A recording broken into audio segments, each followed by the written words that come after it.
এবং সেই অনুযায়ী তার দেখুন তার যে আর্নিং এবি সেটা তার উপর বেশ করে দিতে হবে।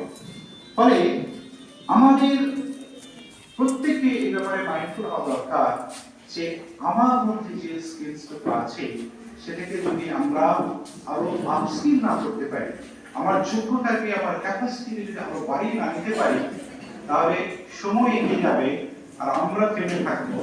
তার মানে আমরা পিছিয়ে যাব, আমরা অবসর হয়ে পড়বো।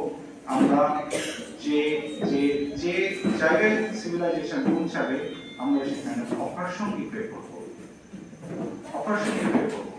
একটা সময় ছিল যখন এমবিবিএস ডাক্তারদের বিশাল চাহিদা ছিল, রোগী দেখে পারতেন না, কিন্তু এখন আমরা দেখছি যে এমবিবিএস হয়ে তারা কিন্তু পেশেন্ট পর্যাপ্ত পাচ্ছে না। এবং আজ থেকে 10 বছর